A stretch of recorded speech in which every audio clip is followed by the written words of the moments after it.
తాకట్టులో ఉన్న బంగారాన్ని విడిపించి ఆ రోజు ఆన్లైన్ రేటుకే మేము కొంటాం. Sharma gold company. నమస్కారం, సుమన్ టీవీకి స్వాగతం. ఈ డిసెంబర్ మాసం ద్వాదశ రాశుల వారికి ఎలా ఉండబోతుంది, ఈ ద్వాదశ రాశుల్లో నవగ్రహాల సంచారం ఎలా ఉంది, ఎటువంటి ఫలితాలని ఈ రాశుల వారికి అందించబోతుంది, ఈ విషయాన్ని తెలియజేసేందుకు మనతో పాటు ఉన్నారు ప్రముఖ జ్యోతిష్య రత్న, జ్యోతిష్య చక్ర వైభవ నిపుణ డాక్టర్ రాళ్లపల్లి రవికుమార్ గారు. గురుగారు నమస్కారం. నమస్కారం. గురుగారు, ద్వాదశ రాశుల వారికి డిసెంబర్ మాసం ఎలా ఉండబోతుందో తెలుసుకునే ముందు నవగ్రహాల సంచారం ఎలా ఉంది, ఎటువంటి ఫలితాలను అందిస్తున్నాయి? తప్పకుండా. శరదిందు సమాకారే పరబ్రహ్మ స్వరూపిణి వాసరాపీఠ నిలయే సరస్వతి నమస్తుతే. సుమన్ టీవీ ప్రేక్షకులకి నమస్కారం. ముందుగా నవగ్రహాలు ఈ ద్వాదశ రాశుల్లో డిసెంబర్ నెల అంతా ఎక్కడ ఉన్నాయో తెలుసుకుందాం.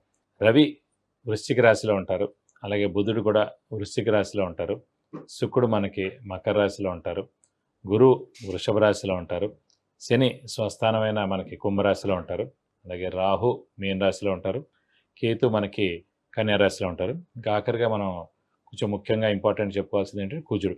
సాధారణంగా కుజుడు 45 డేస్కి ఒక రాశి నుంచి ఇంకో రాశికి మారుతారండి. అనుకోకుండా మనకి 20 అక్టోబర్ నుంచి కుజుడు నీచ స్థానంలో కర్కాటకలో ఉన్నాడు. అది వక్రగతి అని మళ్ళీ స్ట్రైట్ కానీ అన్నీ కలిపి ఓవరాల్గా మనకి జనవరి 20 తారీఖు దాకా కుజుడు నీచలోనే ఉంటాడు అన్నమాట. సో కాబట్టి మనం జాగ్రత్తగా ఉండాలి. సో కుజుడు అసలు దేనికి కారకుడు కూడా ఒకసారి తెలుసుకుందాం. కుజుడు మామూలుగా ఈ ఎలక్ట్రికల్ ఏమన్నా కూడా ఎలక్ట్రికల్ కానివ్వండి, షార్ట్ సర్క్యూట్ కానివ్వండి, ఈ ఫైర్ క్రాకర్స్ కానీ, ఫైర్ ఏదైనా అంటుకోవడం కానీ, అలాగే సెక్యూరిటీ ల్యాబ్స్ అవ్వడం కానీ, సెక్యూరిటీ పరంగా ఏదైనా జరగడం కానీ, అలాగే బాంబు దాడి పడడం కానివ్వండి, అలాగే మనకి వెహికల్ యాక్సిడెంట్స్, ముఖ్యంగా వెహికల్ యాక్సిడెంట్స్ చాలామందికి అవుతూ ఉంటాయి, అది కానివ్వండి. అలాగే పోలీసులు వాళ్ళు కూడా అనవసరంగా ఫైరింగ్ జరగడం, పోలీసులు కూడా కొంతమంది చనిపోవడం కానివ్వండి, అంటే వాళ్ళకి చాలా గాయాలు అవడం కానివ్వండి, ఇలా అన్నీ కూడా జరుగుతుంటాయి. అంటే కుజగ్రహం బాగలేకపోవడం వల్ల జరిగే మామూలుగా కుజుడు రాహుతో కలిసిన, కుజుడు నీచలో ఉన్న ఇవన్నీ జరుగుతాయండి. అలాంటి కుజుడే ప్రస్తుతం గోచారీత్యా మొత్తం ప్రపంచం అంతా కూడా కుజుడు మార్స్ అనేవాడు నీచ స్థానంలో ఉన్నాడు. మనకి జనవరి 2025 21వ తారీఖు దాకా నీచలో ఉంటాడు.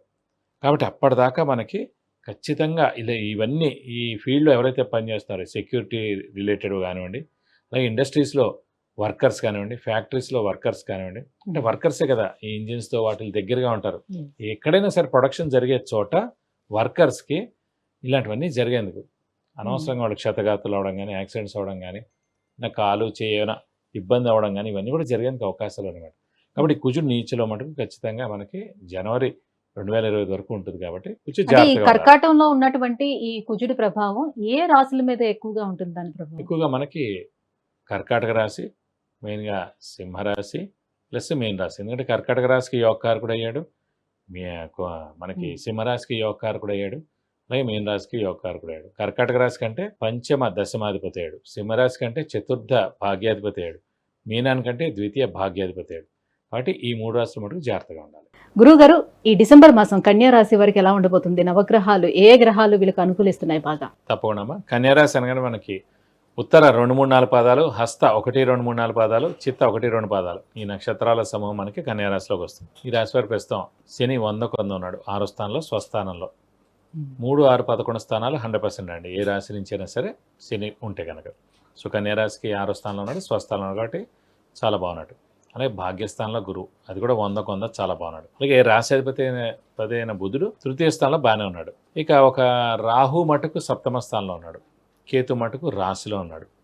ఇదివరకు కూడా చెప్పుకున్నాం, ఎప్పుడైతే మన రాశిలో కేతు కానీ రాహు కానీ ఉన్నాడో, అంటే మన జన్మరాశిలో, అది గ్రహణ సమయం అన్నమాట.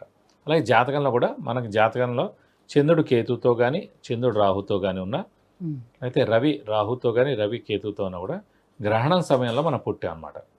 ఖచ్చితంగా ఆ రోజు గ్రహణం ఉండాలని ఏం లేదు, ప్రపంచ దేశంలో ఎక్కడో అక్కడ గ్రహణం ఉంది. ఆ రోజు గ్రహణం ఉన్నప్పుడు ఫారెన్లో ఉండకపోవచ్చు, ఫారెన్లో గ్రహణం ఉన్నప్పుడు మనకు కనిపించకపోవచ్చు, కానీ ప్రపంచంలో చంద్రుడు రాహుతో కానీ కేతుతో కానీ కలిసి ఉన్న, రవి రాహుతో కానీ కేతుతో కానీ కలిసి ఉన్న గ్రహణం ఏర్పడుతుందన్నమాట. సో అలాగే ఇప్పుడు ప్రస్తుతం కన్యా రాశి వారికి చంద్రుడు ఎక్కడైతే ఉన్నాడో అక్కడ కేతు ఉన్నాడు, కాబట్టి వాళ్ళకి 7వ స్థానంలో రాహు ఉన్నాడు. కాబట్టి వాళ్ళకి ఇప్పుడు గ్రహణ సమయం, నెక్స్ట్ ఏడాది ఏప్రిల్ దాకా.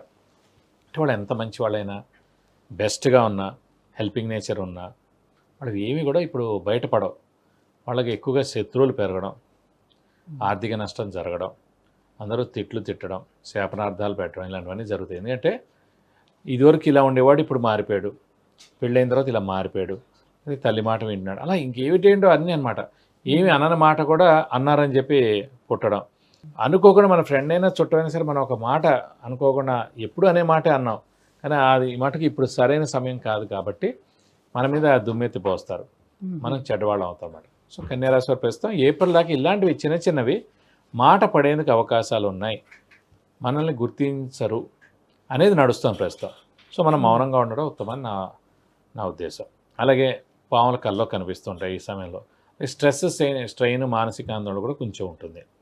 సో ప్రస్తుతం ఏంటంటే గురుబలం చాలా బాగున్నా, శని బలం చాలా బాగున్నా, ఒక్క రాహుకేతుల బలం మిశ్రమంగా ఉంది కాబట్టి చిన్న ప్రాబ్లమ్స్ అన్నీ వస్తుంటాయని చెప్పుకోవాలి. గురుగారు ఈ ఎపిసోడ్లోని ఏ స్టోన్ గురించి చెప్తారు? ప్రస్తుతం మటుకు మనం రవి అయిపోయింది, చంద్రుడు అయిపోయాడు, కుజుడు అయిపోయారు, అలాగే కేతు కూడా అయిపోయింది. ఇప్పుడు శుక్రుడు వజ్రం గురించి చెప్పుకుందాం. వీనస్ వజ్రం ఒక్కటే అండి, ఎప్పటికి కూడా అన్నీ కూడా 2 ఏళ్ళు 3 ఏళ్ళు అయిన తర్వాత దాని పవర్ తగ్గిపోతుంది మామూలుగా సాధారణంగా స్టోన్ యొక్క పవర్. కానీ వజ్రం మటుకు అసలు పవర్ తగ్గడం అని కానీ ఏమీ కానీ ఉండదు. 24 అవర్స్ 365 డేస్ జీవితాంతం పవర్గానే ఉంటుంది. అసలు వజ్రాన్ని కట్ చేయాలంటేనే ఇంకో వజ్రంతో కట్ చేయాలి.